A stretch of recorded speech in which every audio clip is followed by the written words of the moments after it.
PWR today, a weird and odd Wednesday edition, but we are here. I'm the man they call Meathead. No Matthew Thomas. We don't know what happened to him. I mean, he's not happy with the points scored over the weekend and his results in the draft. But we do have the lovely Linda Kate. Linda, good morning. How you doing? Good morning. So this is our midweek delight episode, if Oh, you will. gonna find my baby, gonna hold her tight, gonna get a little midweek delight. Something. Yes, I have a theory where Matthew could be because An the Austin NBA theory? Finals starts this weekend and it will Oh, start at the Ball Arena. Now, remember when Matthew, oh. those infamous seats he had when Dynamite was there, where he got stuck there overnight or something? Maybe he's, come up with some other plan there for the He's finals. trying to see a bunch of butt nuggets playing the NBA Finals. That's what he is. To be honest, Matthew, I'm sorry, but I'm rooting for Jimmy Buckets, former Marquette Warrior. We are Marquette, and that's yes. Yeah. Jimmy Butler does not have an NBA championship ring, so You know even what though a they great knocked out our Bucks very early on, I am rooting what for a great Jimmy Butler. what a great like path that Marquette seems to lead to Miami over and over. You go through Chicago, then you go to college in Marquette, and then you head up in Miami. You go win yourself a title. So. Mhm. Jimmy Buckets and the Heat taking on the Butt Nuggets of Denver for the next, hopefully, 7 games. That we get 7 big games. Linda K, we've got a lot to get to. I want to get right to the sponsors right away so we can get to all the pay-per-view results and the Great Lakes Championship Wrestling shenanigans and OVW shenanigans that have been going on. Absolutely. Well, of course, want to thank our great friends at Collar and Elbow. I've got on the classic mirror t-shirt there, as you too. I noticed that we didn't plan that, but again, for the special No, midweek delight edition of PWR today / weekly, we've got on our mirror attire from Collar and Elbow. So make we sure to are go to. mirroring each other. Oh my gosh, you are correct. Make sure to go to collarandelbowbrand.com. Check out the latest and greatest in wrestling and comfortable street fashions. And to save a little extra cash, you can always use promo code LindaK. That's LINDAKAY to save 10% off your order. And I want to thank our other sponsor, our great friend Chris over at ProWrestlingInsurance.com. Make sure to reach out, find out how you can save on medical costs in the end. If you get hurt, you'll get a check for that medical cost. Sounds insane, right? But it is something available in an affordable supplemental plan as low as $8 a month. And this is not just for pro wrestlers. We just cater to ProWrestlingInsurance.com, or insurance for pro wrestlers due to the industry that we are in. But it is available for anybody. ProWrestlingInsurance.com. Make sure to stop by if you can, or reach out to Chris at the website.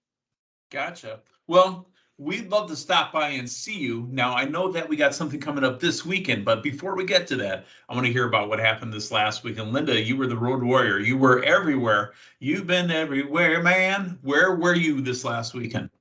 Well, it started out being back at the historic Davis Arena down in the Ville for OVW. We had our special for the month. It was all systems go. Happy to have been able to be back and announce that show. If you missed it, it is free to watch back on the replay at Fight TV, as with OVW every Thursday night. And then we had the kickoff to our summer tour. We went to Georgetown, Kentucky, close toward Lexington there, at Country Boy Brewing, who is our great friends and sponsor of the Kentucky Heavyweight Championship title. The finals took place. We crowned our new Kentucky champion, that being the mighty Crixus. And somebody also got in a match, somebody named Linda Kay somehow. What? Yes, or I should say it wasn't Linda Kay, it was Laser Linda. Laser Linda. I think I back. met Laser Linda from back in the day. Oh yeah, way back in the day. That was a different Laser Linda. But Laser Linda from OVW got to team back up with my pals, the Outrunners. We got to be in a match there at Country Boy Brewing. So if you haven't seen the footage, you can check it out on our socials there. I'll have it up on my website, Lovely Linda K, very soon as well. Check it out. But great time. Thank you to all the folks that came out to that, as well as great folks at Country Boy Brewing for having us. And then we also had a show Saturday in New Albany, Indiana, just over the river. Another great show for anybody who can make it out to an OVW tour date. The dates are at obwrestling.com. That's where I was. And then I came back. Side note, to see some Miss Jackson If You're Nasty. Came straight home to go straight to Janet Jackson. I lost my voice. You said you should be happy. It is back. Wow, I am. Well, we're happy that your voice is back, as long as you didn't lose anything else down in the Ville there, down in the Ohio Valley. Miss Janet was nasty, huh? And she was nasty at the Summerfest grounds. She was nasty at the Pfizer. Where did she get nasty? It was at the amphitheater at the Summerfest grounds. It was Oh, awesome. Awesome. oh, what has she done for you lately? Well, she put on a concert in Milwaukee. Thank you. I was going to come up with more, but I'm like, you know what? We have a lot of wrestling to get to. We have a lot of wrestling to get to. Now that we brought it up currently, what's going on this Saturday? This Saturday, if you are in the greater Milwaukee area, or if you want to travel up to that, we have the annual Crusher Fest taking place in South Milwaukee, the heart of South Milwaukee, right there. The street gets shut down. It's right by the Crusher statue. We've got a stacked lineup, 2 shows actually, Meathead. Saturday and Sunday, right? Yeah, it's GLCW and MIAW. There's a plug for you, Angel Armani. Coming together. We love Angel. Yes. And we are putting on 2 great shows this Saturday night, June 3rd. It is going to be 6 p.m. bell time, as well as a Sunday matinee show, 3 p.m. bell time on Sunday. Tickets are available at blizzardbrawl.com, but the festival itself is free. Come check it out. Come make sure to come under the big tent, see 2 great nights of great action of pro wrestling. But I will also have to add in the legends that will be making their appearance. You can meet and greet some WWE Hall of Famers. We've got Greg the Hammer Valentine. We've got $1 Million Man, Ted DiBiase. We also have Cowboy Bob Orton. And then, Meathead, a reunion of the new Rockers, that being Leif Cassidy, a.k.a. Al Snow, and Marty Jannetty. How does the kid with the fanny pack feel about this? Because he was part of the newest Rockers, and they're going back one iteration to the new Rockers. Well, Fanny Pack Kid, Cal Hero will be in the house or under the tent, in the tent. So we shall see what shall come about that. But isn't that interesting? Who would have thought, right? I mean, that won't start any beef between Jannetty and Kid, right? The Fanny Pack Kid. I don't know. We'll have to see how that kind of pans out. We've got a lot of wrestling to talk about over the weekend. First off, let's start with the Night of Champions. That was in the afternoon. It was Day of Champions. Yeah, it was the afternoon of champions, and it was, I don't know about you, Linda, wherever you were at, you were in the Ville. It was mid-80s up here in the greater state of Wisconsin. So we were out at the pool. You can see there's still some color left in my face as well. Let's talk about it. We were going to be crowning the first ever World Heavyweight Champion. That'll be exclusive to the Raw brand. And, they will be there. They'll defend it anywhere in the world. And, when it comes up to Raw the next following Monday night, they're going to be in a tag match. But they won't be defending that belt. Ladies and gentlemen, the new World Heavyweight Champion, Seth frickin' Rollins, over AJ Styles. And they started off the show with this, and I thought it was an absolute amazing match, an amazing way to get it started. Yeah, and it's always great when it could go either way. I know you and Matthew did a right. review. This was a 50-50. I mean, you felt that the consensus was that with Seth Rollins' work, that all he's done over the last 3-4 years, that this is probably his time. But AJ Styles is championship material. Absolutely. Yeah, I think I might have brought up in a recent episode that, and I think we've kind of expressed this across the board, that Seth Rollins is so at the top of his game, so over that, does he necessarily need a title right now? Does he? Right. But he got it, and good for him. Great champion to have as your first ever. It is technically the first ever. It's the first ever World Heavyweight Champion with that belt, but technically they had the World Heavyweight Championship there when they had the big gold from WCW there as well. Here's the funny thing, though. Again, they mean this belt is so much, or so important. Then on Raw, he didn't defend it. He didn't say he was the heavyweight champion. He was in a tag match. Got a problem with that. We'll get to it another time. Linda, in the PWR Fantasy Draft, you have Becky Lynch, and she had a one-on-one with a WWE Hall of Famer, Trish Stratus. Trish Stratus wins with help from Zoe Stark. Yeah, big fan of Zoe Stark. I think this is great to get her more acclimated with, just being on the main brand, or, on Raw. She's on the big roster. Yeah, she's on the big roster, and she's getting rubbed from a Hall of Famer. Absolutely. She is a badass, so putting her with heel Trish, I think, is perfect. Thank you, Trish. Exactly. She had it emblazoned on the back of her jacket.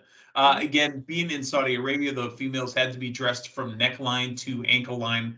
But you know what? I think it's taken a few years. I don't notice it anymore because the girls look good. I mean, the ladies look real good in this. The first year that they did it, it looked odd, like It uncomfortable. was the like, t-shirts too. yeah, and they had to wear t-shirts over their stuff.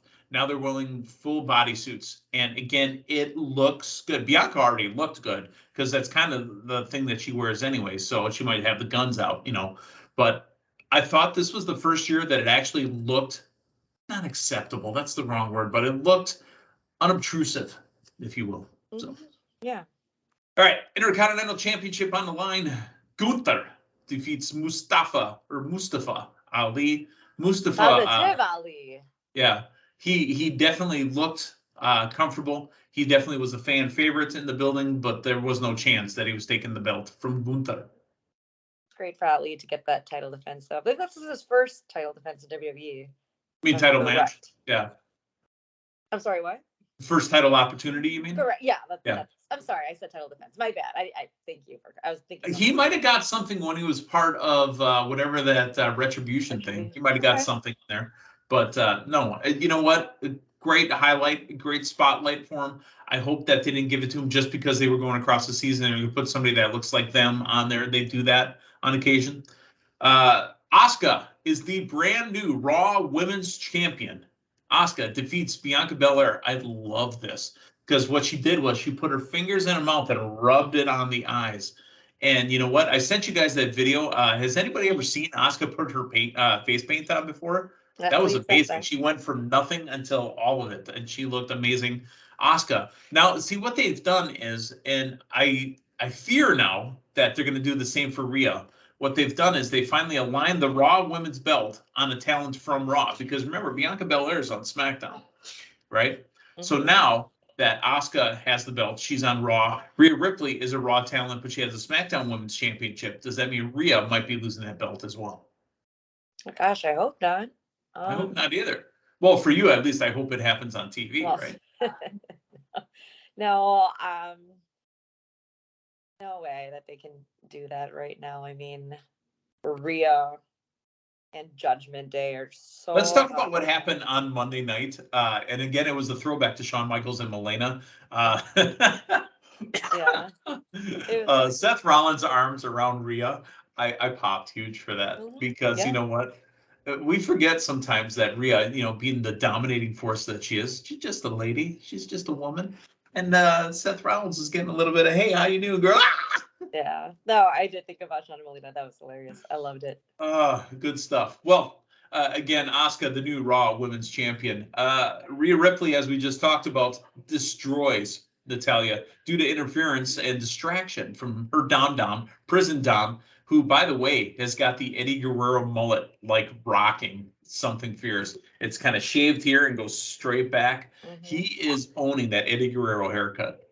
Absolutely. I mean, just rewind a year ago at when he turned on his father. It was Clash at the Castle, I believe, is when that. I believe so, yeah. Where he attacked the Edge. Yeah. Look where he is now. I mean, wow, what a difference. And I mean, putting him in the hands. Look where he is from 3 years ago. I just said that we didn't want to bring this up ever again. He was involved in an eye for an eye match. Mm-hmm. Look at that nonsense from 2020. And look where he is now. Oof. Insane. All right. Brock Lesnar destroys Cody Rhodes. But Cody Rhodes doesn't die. Right? Mm-hmm. Cody Rhodes continues to get up from F5s. Cody Rhodes continues to just over and over survive. Are we going to be doing this all year long? Is Cody going to win it next year? When is Cody Rhodes going to get the championship? Right. And, he shows up the next night back in his fashionable, sharp-dressed man suit there, even with a broken arm and, still keeping classy. A broken frickin' arm, yeah. Yeah, but then usually toward the end of his promos, he gets that fire lit up, and we see that Cody with that drive. What we love about him and him being. I struggle a little bit with Cody Rhodes promos.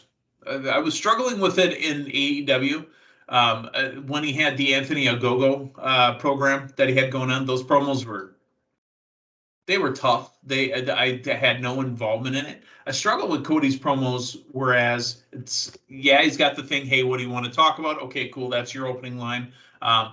He gets so worked up about everything. Here's the thing. A special effect is only special when you do it once in a while. Cody Rhodes is worked up about every promo every time. They don't mean as much to me anymore because he's worked up every time. When does he pump the brakes? When does he slow down? When does he do something else? I need to see something different. I want to see him come out again. I'm bringing up the suit.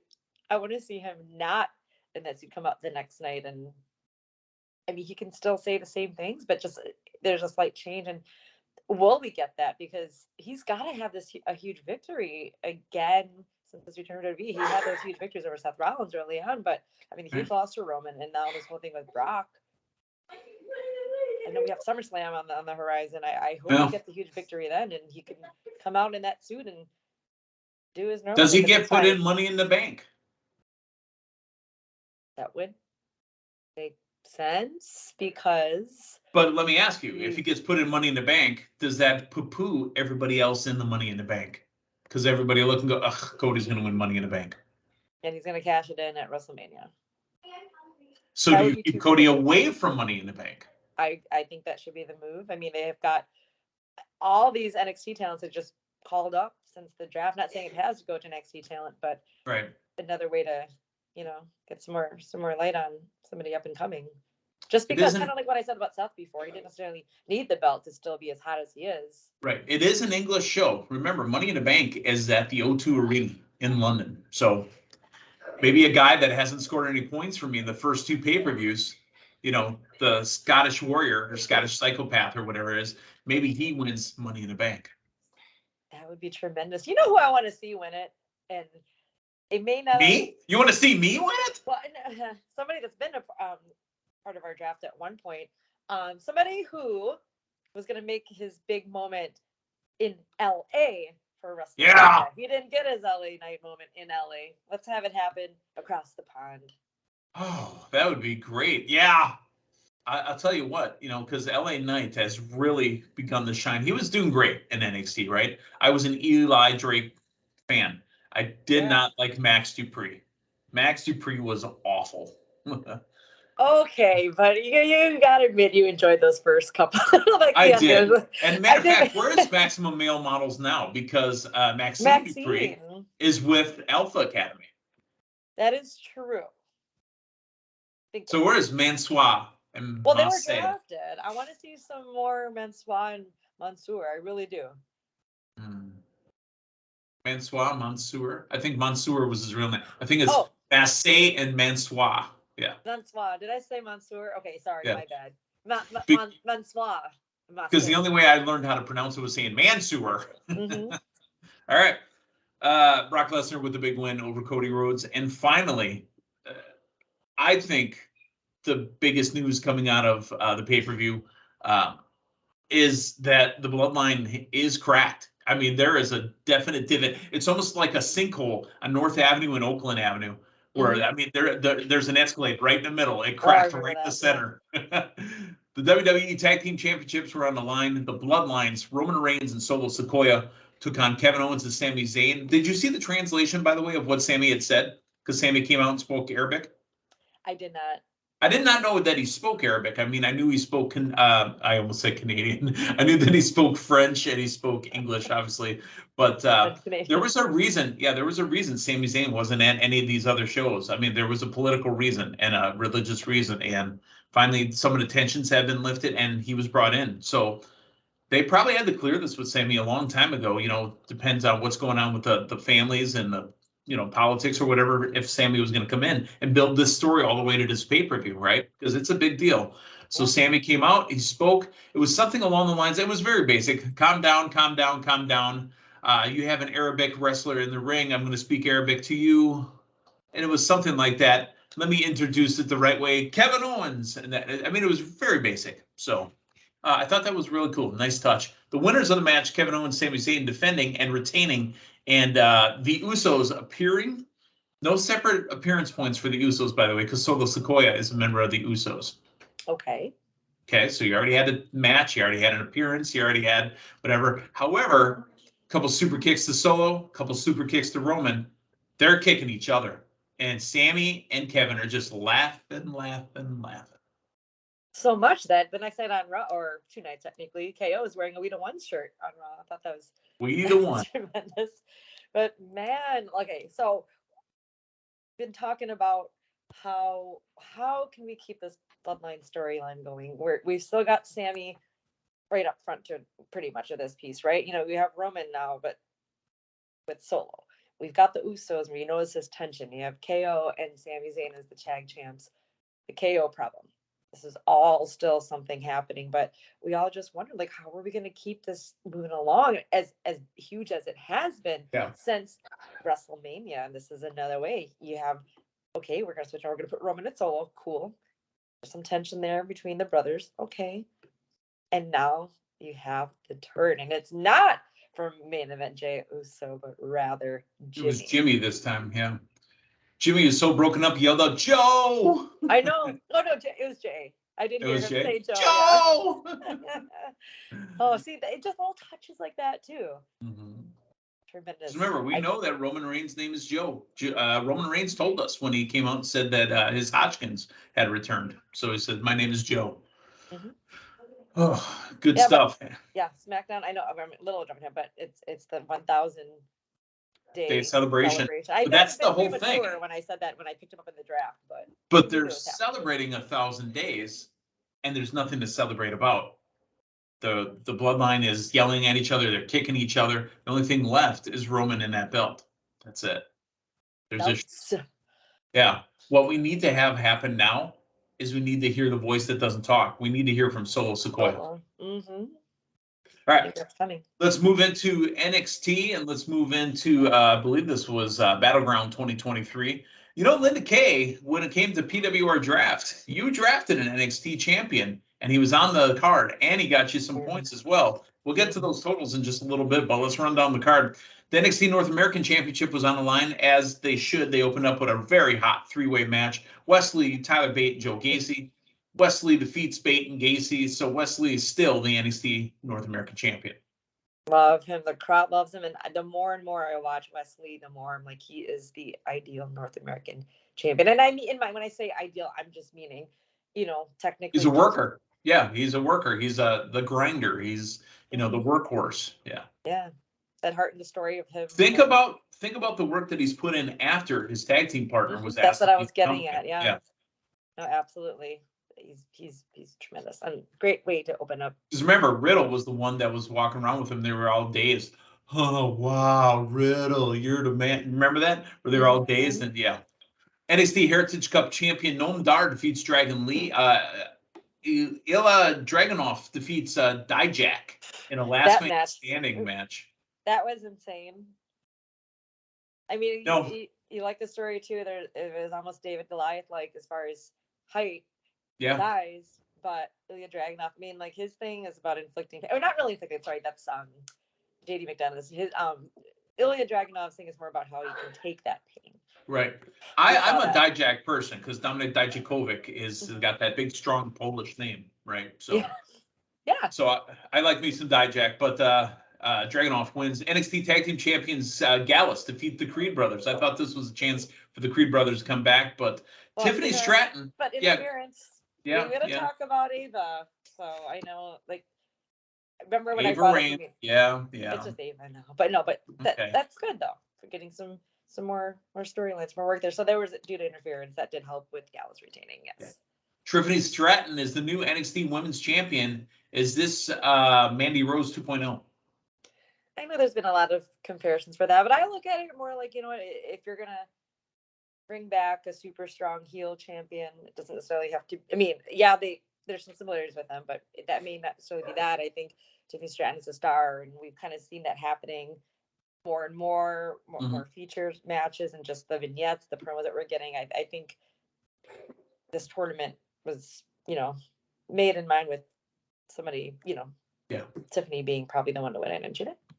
Alrighty, and finally, points for Linda Kay. Carmelo Hayes, the NXT champion, wins and defends against Braun Breaker. Yes, him. I knew it. I knew he'd be a great pick. Huge fan of Carmelo Hayes, and while Braun Breaker is, I mean, he when you hear an NXT 2.0, you think Braun Breaker, right? But this huge heel change. I think we need to keep rolling with that and keep the title on Carmelo because tremendous in the ring, of course, too, but just everything, the charisma. He's got Trick Williams, as the hype man. Yeah. Yeah. And then Even though Trick Williams is a star, he just happens to be the hype man in the spot. Yeah, exactly. They really complement each other really well. And the crowd loves Carmelo. I think we need to keep it on Carmelo Hayes for a while. Let's transition into AEW. Linda, how much of the show did you actually get to see? I know that I was traveling a lot. I had my own show this weekend, but no, I saw and read enough to know what's happened. The buy-in was the Hardys, Matt and Jeff with Brother Zay, and the FTW champion Hook, taking on All Ego, Ethan Page, and the Guns, Austin and Colton. Have I ever told you the story that anytime Badass Billy Gunn comes into town, and if I have my daughter run, she's not allowed to call him Badass, it's Mr. Butt? Maybe. That's pretty funny. Say hello to Mr. Butt. Oh, man. Good stuff. All right. So if the Hardys win and Hook win, Matt Hardy controls Ethan Page's contract. Obviously, they win, and boom. Now, Matt Hardy and Jeff Hardy control Ethan Page's contract. Oh, interesting with that. I think those are all great talents, and I just want to, we had the Hardy compound match, or that was the right word of that. But I'm just curious to see, are they going to try to bring Ethan to their stable and enforcing? I don't know. It should just be interesting. Well, when he gets there, the first thing that I want to hear is, "I knew you'd come." Dr. Martha Hart was on the pay-per-view as well, and they're going to start off the Owen Hart Foundation tournament again. I'm so happy to see that happening. We'll finish off at the Calgary Stampede. The tournament's kicking off in Canada, finishing off at the Calgary Stampede. Okay. I personally, in the opening match, got a title defense and a specialty match and all this other stuff because freshly squeezed Orange Cassidy said, "You know what? My belt's on the line against 21 other people, 20 people." So there you go. And he won anyway. So, I mean, really, this was, it's like a WrestleMania thing. You know how in WrestleMania they have the Andre the Giant Memorial Battle Royal or whatever. That's to get everybody a paycheck for being on the pay-per-view. That's what this match is. So here's some of the names: Ari Daivari, Bandito, Big Bill, Big Bill. Thank you. The Machine, Brian Cage, Chuck Taylor, Dustin Rhodes, Switchblade, Jay White, Juice Robinson, Keith Lee, Kip Sabian, Commander, Lee Moriarty, Penta El Zero Miedo, Ray Fenix, Ricky Stark, Swerve Strickland, The Blade, The Butcher, Tony Nese, and Trent Beretta. Yeah, this match was what it was. It ended up with Swerve and Juice, orange, not Juice, orange. There's a lot of fruits going around here. I can see how you mistakenly mentioned Juice there. Big Bill eliminated Penta way down at the end of the match. But the winner of the match, Orange Cassidy, and still the international champion. That's great. I know you and Matthew talked about, is it time to take the title off him? Do it on a TV show, please. Oh, yeah. I guess it could have happened at the pay-per-view, sure, but the crowd. Why not? He's the workhorse. He's the North American champion. Wes is. He's the workhorse. He's the So, all right, unsanctioned match. Adam Cole, baby, with Roderick Strong and Sabu taking on Chris Jericho along with the Jericho Appreciation Society. Why was Sabu here? Somebody explain it. Well, it being. Well, technically, was this unsanctioned, or what was the title? It was an unsanctioned match, meaning that AEW cannot be held liable for any physical damage. Sabu from his ECW days, so that there's some tie in there on sanctions. But how do they relate to Chris Jericho and Adam Cole? I don't get it. I understand why Britt Baker was there. That makes complete sense, right? Yeah, I know. Maybe there's. Maybe if Sabu does have some type of contract that will have him continually be on, maybe this is where he's a part of Jericho Appreciation Society. It's a term. I have no idea. Here's the AEW World Tag Team Championship match. FTR against Lethal and Jarrett. Special guest for us. A guest referee was Mark Briscoe, one of them boys. And FTR and Briscoe are good to go. The winners and still champions, FTR. Yeah, I feel this is good to keep it on FTR. I do like Jarrett and Lethal together. They've been hilarious in these vignettes that they've had with Briscoe. Did you see that one? It was weeks ago when they went on the farm I don't think Oh we had an episode yeah. like that. Oh yeah. Oh So yeah. I figured you would really like that too. That was great. Oh yeah, that was fantastic about the chicken farming and all Yeah. that. They With had the Briscoe's baby. dad there too. Yeah. Yeah. um, that being said, FTR, there was that time not too long ago when they had 3 other titles around their waist and shoulders and arms and hands and whatnot. Now it's got one, but hey, it's the AEW Tag Team Championship. That's where they are right now. I think it's great to keep it on. TNT Championship, Wardlow took on Christian Cage. Wardlow is still the champion. I thought this was a chance for him to lose the belt. Yeah, I kind of thought it may have gone that way too, especially hearing you and Matthew reviewing it.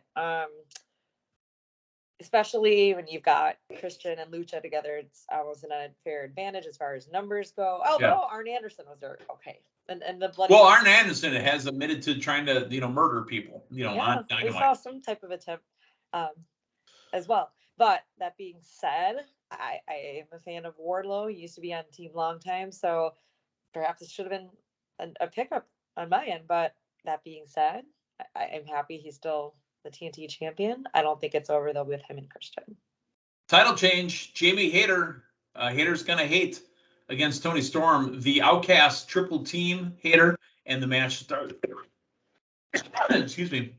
The match gets underway. There was no chance. Tony Storm is the brand new AEW Women's Champion. However, I think this is a setup to get back to Thunder Rosa. Yes. I also had Tony Storm at one point on my team when she was champion, but again, a completely different title run this time. We've got her and the Outcast and just a whole different character. I think this was a great move, especially, due to, again, I don't know the truth or detailed specifics about Jamie Hayter's injury, but made sense. Great to be able to come in through and put a match in, and now you have Tony Storm. But hey, now there's even more reasons for them to gloat, and that they are the heels, and it's just another way to rub into other people's faces. And like you said, and they wanted a heel way, so I'm super happy about that. Happy that a heel won in a heel way, right? Another title match, the House of Black, the Trios champions, Brody King, Buddy Matthews, and Malachi Black. I feel bad for Buddy Matthews. Obviously, he's doing great work in AEW, right? But his lady, his girl, is with Prison Dom all the time, and he keeps getting all this heat on Twitter about pictures of Rhea and Dom together. When for those that don't know, Rhea and Buddy had been together forever since the NXT days. Yeah, I know, like he's doing his own thing, and being a star. Obviously in House of Black as well. Like they are the Trios champion, right? Am I? They're still the Trios champion after this match. Yes. But you're right. I know it's wrestling, it's characters, it's Fantasyland, but technically there's another relationship in there as well. Malachi Black married to Zelina Vega. Zelina, excuse me, yes. Well, also, we didn't talk about Max Caster. This wrap into mentioning Dominic, so and that's kind of why I brought that up. I was leading into that. Yeah. But hey, you know what though? Buddy Matthews still the champion. How about that? How about that? All right, House of Black is dominant. Now, we had 2 women's title matches, and we had a title change in the first women's title match. We totally had 3 women's titles matches. What was the third? Well, we'll get to that. Jade Cargill with Layla Gray taking on Taya Valkyrie. And again, this woman what was her number at? She was at 60-0? This was it was going in at 59-0. So she went in at 59. All right. We thought that Taya Valkyrie was the one to take the belt off. We could smell a title change coming with Jade Cargill. Jade Cargill wins. Now 60-0. But wait a minute. How about another match? Chris Statlander returning after a year of injury and defeats Jade Cargill. There is a new TBS champion. Holy smokes. This is the story that comes out of the pay-per-view. Why? I love it. It's a great shock, a great, what was the term that Bischoff used to call it back in the day? Where they were just booking stuff on the fly, right? A great thing to happen. But what about after? Why Chris Statlander? Why at a pay-per-view when there was no build to it? Why? Linda, help me understand. She's a pillar of AEW. She's a female pillar. Yeah, absolutely. Okay. And huge star. was very excited. I know she's had injuries in the past, and I love unfortunately, Chris Statlander. She's one of the best friends. and unfortunately, these injuries have kept her away from action. But I mean, just look at her. I mean, she is a star. She's got a great look, great build, heck of wrestling talent. So that being said, yes, we could have had something built to this. I really felt it was just going to go to Taya. I mean, obviously Taya is new to AEW, but obviously not to the wrestling industry. For goodness sakes, she's a veteran, huge star. But I guess for that shock and awe factor, sure. It's an open challenge. Hot shot booking. That's what I was thinking. Hot shot booking. Yeah. Plus, the whole open challenge thing. It's something that Jade has been doing, so kind of made sense there. But this was a match that she had to work. There's like the but it lessens the win for her because she had to beat a woman that had just had a grueling match with an amazing veteran. Yeah, that's what I'm saying. Like, I don't know if I would do an open challenge right after the hardest match I've had at AEW, if that was, it seems like it. So interesting, but yes, it was fun. All right, it was fun for the night. What about on Wednesday? 60 though. It's good at 0, because if it was like 59, I'd be like, it's not at a 5 or 0. Well, we were just watching this last week. We were watching the Goldberg episode of WWE Treasures, and he got to 173. Did that number bother you because it was such an oddball number? By the way, can we segue real quick? I know that we have one more match to get to, but did you watch Tammy and Chris on Vice last night? No, I did not. Ooh. We gotta talk about that down the road here. Let's go to the main event. AEW World Championship match. The Pillars, MJF, Darby Allin, Jungle Boy Jack Perry, and the Spanish God, Sammy Guevara. How did you feel that this was going to go? Did you feel that MJF was going to retain, knowing that this wasn't the main event? Or did you feel that there still was a chance one of the other Pillars might take the belt? No, MJF too strong of a champ right now. I didn't think the titles were going to change, but rather a match to really even elevate the other guys. More not like they need so much elevation. I mean, obviously they are the pillars of AEW, huge stars. The fans love them, or maybe they don't. I know there were some boos here and there too during the match, but I didn't think the titles were going to change hands. The crowd was weird, Vegas. That's supposed to be AEW territory, and they were odd. They were very odd. Yeah. However, I think it was meant to see who of the 3 do we want to see again when it comes down to a one-on-one match. And I still feel that was my other selection in the PWR draft, and that being Darby Allin. Yeah, Darby Allin was pinned using a side headlock takeover. That's MJF's finisher, a side headlock takeover, and he pinned him. The main event, the Elite, Hangman Adam Page, Kenny Omega, and the Young Bucks, the Elite, took on the Blackpool Combat Club, Bryan Danielson, Claudio Castagnoli, Jon Moxley, and Wheeler Yuta. The big story out of this match was, there was blood in it. I'm almost desensitized. If they wouldn't have been doing these week after week after week, these matches would mean more on pay-per-view. But I watch these guys do blood every week, so I don't care. The big thing was that Don Callis handed a screwdriver to Yuta. Yuta spiked Page with it, and Takeshita jumped into the ring with a knee strike to Omega. So Yuta ties up Omega with the seatbelt and pinned him. Takeshita, now part of the Blackpool Combat Club, or just working with Don Callis? That it's unclear. I know they've been wanting him on, but you know what I got out of this match, Mita, is that we got to see barefoot on thumbtacks. That was something different. Yeah. But that's what I'm saying, though. Exploding shoe. Okay, moments like that, but I know what you're saying. But I mean, we got. Forgive me, there was so much else to forget. Was it an Anarchy in the Arena type? Or it was Anarchy in the Arena. Okay. Yeah. We got it, cool. But I figured there'd be some type of shocking element in that match. So there's blood in it, just in case you didn't notice. There was. Oh no! Well, absolutely. Because we got blood and guts coming up too, and then we're gonna have blood in that. One, yeah. Oh, good. Somebody call Nick Gage and get the pizza cutter ready. Call Domino's. Let's get that sponsored. So. I'm just saying, a special effect is only special when it's done once in a while. And they continue to use this over and over and over. I mean, the exploding ring that we had between Moxley and Omega during the COVID era. You said there was an exploding shoe. I mean, screwdrivers. Enough's enough, man. I mean, come on. But got the shock and awe in the end. They got the shock and awe. That's right. I got more shock and awe for you, Linda Kay. Let's talk PWR Fantasy Draft results. Let's do it. These shows over the weekend. I'm going to run down the numbers here. Night of Champions, Battleground, Double or Nothing. Only Linda Kay scored points at NXT Battleground, 65 points for a title defense from Carmelo Hayes. Night 1 belonged to Matthew Thomas, or afternoon 1, with the Night of Champions and 250 points. Linda, you had 160. I had 100 on that event. Double or Nothing, Linda Kay, 410 for Linda Kay with AEW. Meathead with 310. Matthew with 130. Matthew, strictly a WWE type of guy, usually. The new totals brought to you by the accounting firm of Dewey, Cheatham, and Howe. In first place, Team Long Time, 730 points. In second place, Fear Boners at 665. It still tickles me every time I said it. I almost said Matthew Thomas, but he needs to be addressed by his team name. And your reigning and defending PWR Fantasy Draft champions, the team they call Meatheads, in last place currently at 470 points.